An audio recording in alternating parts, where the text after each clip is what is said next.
Dear viewers, we are witnessing a diplomatic crisis that would have been unimaginable just a few months ago. The President of the United States is openly threatening to seize Greenland from NATO ally Denmark, using military force if necessary. The President said, "We will do something in Greenland whether they like it or not." This is no exaggeration. This is not political theater. These are the actual words of an American president addressed to a country that has stood by the United States through 2 world wars and 75 years of NATO partnership. Canada is not remaining silent either. Prime Minister Mark Carney has taken a clear and unequivocal stance. Last week, he held a private meeting with Danish Prime Minister Mette Frederiksen in Paris. He publicly declared Canada's support for Denmark's sovereignty and territorial integrity. He emphasized that Greenland's future belongs solely to the people of Greenland and Denmark, and he reminded the world that NATO provides security to all its members, including Greenland. This is not compromise. This is not uncertainty. This is Canadian leadership at a time when leadership matters most. Let us establish what is actually happening. Donald Trump has been obsessed with acquiring Greenland since his first term in office. He attempted to purchase the territory in 2019. The Danish government rejected the proposal outright. Trump canceled a state visit to Denmark in retaliation. The matter seemed to fade. Then Trump returned to office in January 2025, and the threats resumed, this time with far more aggressive language. Trump appointed Louisiana Governor Jeff Landry as special envoy to Greenland, with explicit instructions to pursue American control of the territory. Stephen Miller, Trump's deputy chief of staff, posted an image on the social media showing the American flag covering Greenland with the caption, "Soon." Trump himself told reporters that the United States will take Greenland one way or the other, whether by deal or by force. This escalation came immediately after the United States conducted military strikes on Venezuela, captured President Nicolas Maduro, and brought him to New York to face charges. That operation demonstrated that Trump is willing to use military force against sovereign nations in the Western Hemisphere. It sent shockwaves through Denmark. Because if Trump can launch a military operation against Venezuela, what stops him from doing the same to Greenland? Danish Prime Minister Mette Frederiksen responded forcefully. She stated that the United States has no right to annex any territory of the Kingdom of Denmark. She urged Trump to stop the threats. She warned that any use of military force against Greenland would spell the end of NATO as we know it. This is not diplomatic language designed to preserve relationships. This is a NATO ally openly warning that American aggression would destroy the alliance. Greenland itself is not ambiguous about its position. Prime Minister Jens Frederik Nielsen stated clearly that if Greenland were forced to choose between the United States and Denmark, Greenland chooses Denmark. This is a decisive rejection of American pressure, and it matters because Greenland has been granted substantial autonomy within the Kingdom of Denmark. The territory makes its own decisions on internal affairs. Its voice carries weight, and that voice is saying no to American annexation. The strategic importance of Greenland cannot be overstated. The island sits between North America and Europe. 80% of its territory lies above the Arctic Circle. It contains vast deposits of rare earth minerals, essential for modern technology, from smartphones to electric vehicle batteries to defense systems. The United States already operates the Patuxent Space Base in northwestern Greenland under a 1951 defense agreement with Denmark. That base supports missile warning, missile defense, and space surveillance operations for both the United States and NATO. The United States has everything it needs from Greenland under existing agreements. Trump's push for annexation is not about improving American security. It is about territorial expansion, driven by a personal ambition and a fundamental disregard for international law and the sovereignty of allied nations. The timing of this crisis is particularly dangerous. Europe is already navigating the challenge of supporting Ukraine against Russian aggression while preparing for potential peace negotiations. NATO is stretched. The transatlantic relationship is strained. And now the American president is threatening a founding NATO member with military action. This undermines the very foundation of collective security that has preserved peace in the North Atlantic for more than 7 decades. If the United States can threaten Denmark with impunity, what stops it from threatening Canada next? What stops Russia from citing American territorial aggression as justification for its own expansionism? The rules-based international order that Canada helped build after World War II is being dismantled by the very country that once championed it. Mark Carney's response to this crisis has been measured, strategic, and entirely appropriate. He traveled to Paris for a coalition of the willing meeting focused on Ukraine. On the margins of that summit, he met privately with Danish Prime Minister Mette Frederiksen. The two leaders discussed Arctic security, growing investments in defense infrastructure, and opportunities to deepen cooperation in critical sectors, including rare earth minerals, energy, and technology. Then Carney made a public statement that left no room for misinterpretation. He said, "Canada will always support the sovereignty and territorial integrity of Denmark, including Greenland."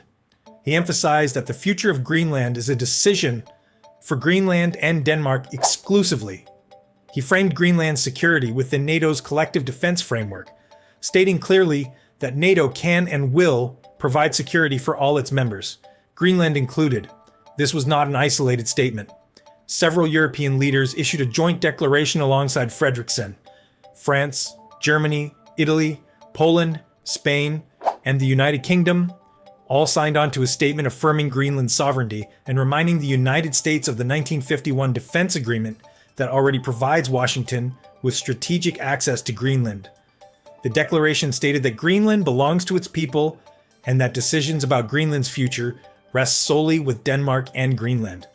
Canada was not a signatory to that specific document, but Carney publicly affirmed Canada's support for its contents. Why was Canada not included as a signatory?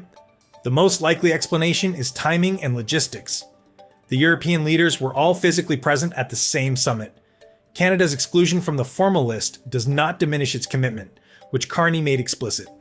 Canada is also taking concrete action beyond diplomatic statements. Foreign Affairs Minister Anita Anand has announced plans to open a Canadian consulate in Greenland's capital, Nuuk, in early February 2026. This was planned before Trump's latest threats intensified, but the timing now carries added significance. Governor General Mary Simon, who is Inuk, and previously served as Canada's ambassador for circumpolar affairs and ambassador to Denmark, will travel to Greenland for the opening. This is not symbolic theater. This is Canada establishing permanent diplomatic presence in Greenland at precisely the moment when Greenland needs visible support from like-minded nations. The consulate is part of a broader Arctic foreign policy released in late 2024 that also includes a new consulate in Anchorage, Alaska, and substantial increases in defense spending focused on the Arctic. Carney's government has committed $1 billion over 4 years to improve and expand Canada's military capabilities in remote regions, with heavy emphasis on the Arctic. This includes new surveillance systems, expanded naval patrols, upgraded infrastructure, and closer cooperation with Nordic partners. Canada is not just talking about Arctic security. Canada is investing in it, and that investment sends a message to both allies and adversaries. Canada takes its Arctic sovereignty seriously. Canada will defend its northern borders, and Canada will stand with partners who share those commitments. The question many are asking is whether NATO's Article 5, the collective defense provision, applies to Greenland. The answer is yes. Greenland is part of the Kingdom of Denmark. Denmark is a NATO member. An attack on Greenland is an attack on Denmark, which would trigger Article 5. But there is also Article 4, which allows any NATO member to request consultations when it believes its territorial integrity or security is threatened. Denmark has not yet invoked Article 4, but the pressure to do so is mounting. If Denmark were to formally request consultations, NATO would be forced to address Trump's threats directly. That would put enormous pressure on the United States to back down or risk formal condemnation from its own allies. Carney has also emphasized Canada's role in Arctic security cooperation, separate from but complementary to NATO. He has stated that Canada is working with Nordic partners bilaterally and through regional frameworks to enhance surveillance, improve infrastructure, and coordinate defense efforts.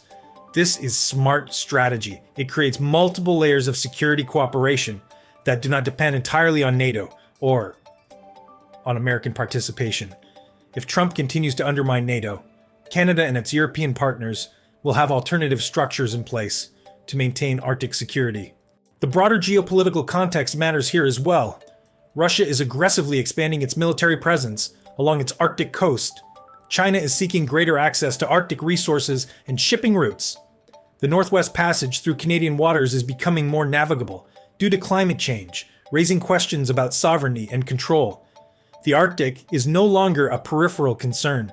It is a central theater of strategic competition, and Trump's destabilization of transatlantic relations weakens the very alliances that Canada needs to protect its interests in that theater.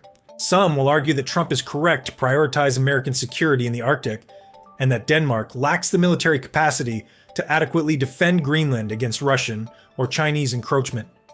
This argument misunderstands both the current security architecture and Denmark's actual capabilities.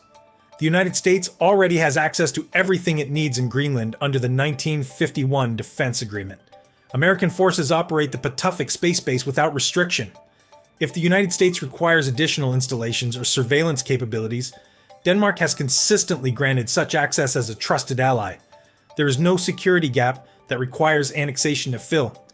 Denmark is also significantly upgrading its Arctic military presence. Copenhagen announced more than $3 billion in new spending to acquire Arctic naval vessels, long-range surveillance drones, and satellite capacity.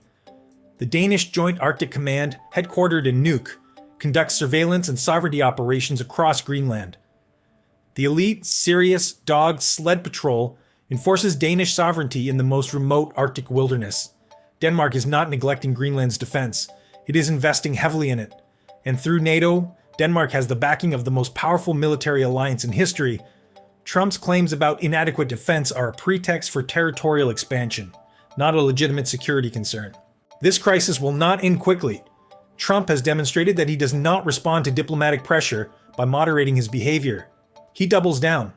The question for Canada and its allies is whether to continue diplomatic engagement in hopes of de-escalation or to prepare for more aggressive American actions that may require firmer responses.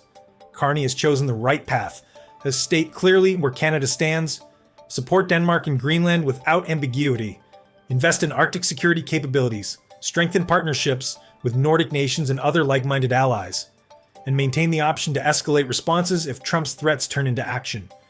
This is not the geopolitical environment Canada hoped for, but it is the environment Canada must navigate.